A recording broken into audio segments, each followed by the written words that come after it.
This is my favorite bookshelf speaker, the B&W 685 S1. It's been my favorite speaker because it sounds great, but I will admit to being a bit biased as my own personal history with the speaker fortifies my love for it. See, I bought a floor model pair from a store in Toronto.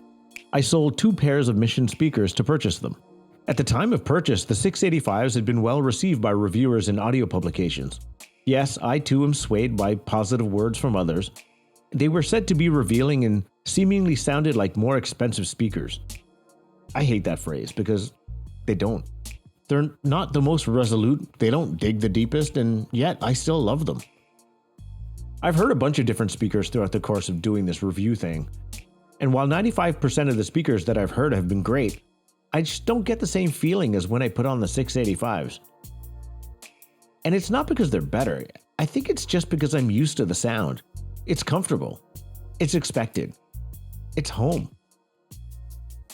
I've used them with every amp I've had in-house, both personal and review. They've been used as mains in my 2-channel setup, on my record shelf as part of my DJ setup, on my desk setup as mixdown monitors, in a home theater setup as fronts, but also as rears when paired with my old 683 floor standers, also from B&W. They have served me well, and I'm loyal to them as everything I've played through them has sounded great. B&W has iterated on the 600 series with newer models, and I've been super curious to see what they sounded like. I first got to hear the delightfully smaller sibling, the 607 S3. It turned out to be a better constructed, more refined, tighter, and more coherent speaker.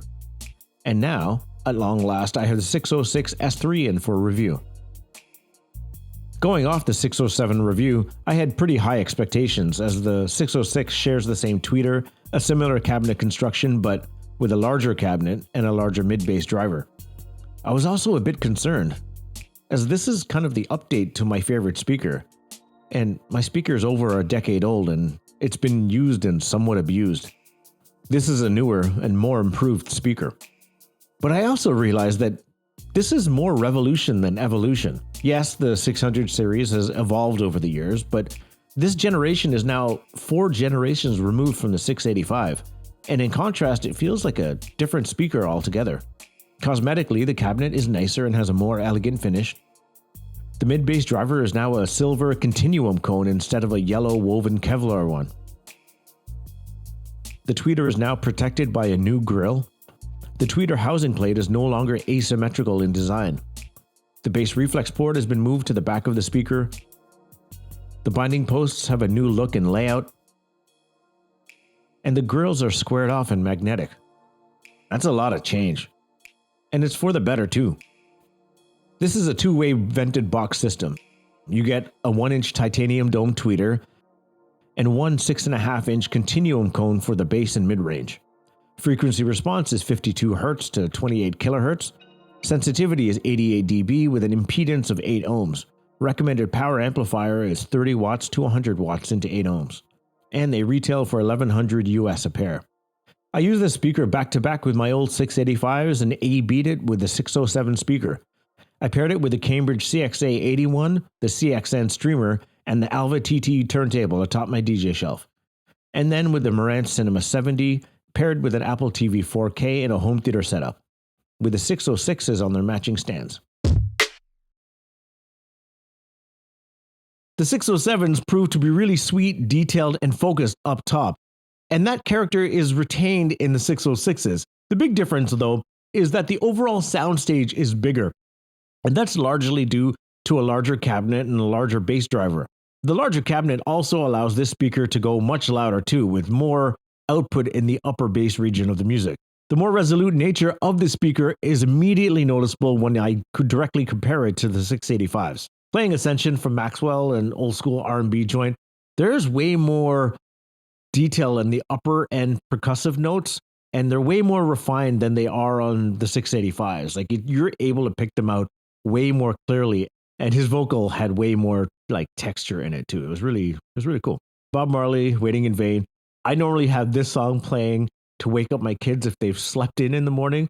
My subwoofer wasn't working at this time, so it gave me a chance to hear how much low-end output these speakers could muster. And if you're listening in a small to medium-sized room, there's enough there if you don't want to get a subwoofer. But for bass fiends like me, yes, you definitely need a subwoofer if you want to fill in that lower region. And to be honest, the track just sounds better overall if you have a sub. Pairing this with the Marantz Cinema 70, this is a 50-watt 7-channel slimline AV receiver. I had the 606s as left and right, obviously, but then I took the 607s and I split them. I put one 607 up front, dead center, as my center channel, and I took the other as the rear speaker. And then I took my spare, what are they? The Q Acoustics 3020Is, and I use those as my side surrounds, which are also technically kind of behind me anyway on like a console table. But that was my setup. Complete overkill. Watching the creator, this kicked so much ass. The speaker setup put me dead center in the mix. The dialogue was crisp, clear, and very coherent. The effects were just all enveloping, and all the gunshots and the explosions were super impactful. I love this setup. I didn't bother switching out the 685 for the 606s in a theater setup. I mean, the 606s are just so much better than these. I just wanted to enjoy them as much as I could for as long as I have them.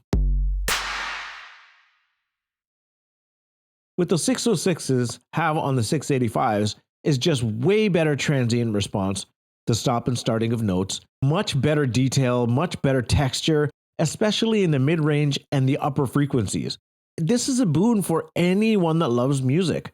What the team at Bowers & Wilkins have done to elevate the 606 speaker to be so much better than the speaker it once was about 10 years ago is quite remarkable. And I wholly recommend this to anyone that's shopping at this price point and wants a really great speaker. Are they destined to become my new favorite speaker or replace my 685s and become my new favorite speaker? I mean, time will tell. Sadly, for now, they're on their way back, but maybe in the not too distant future, they'll find their way back to me.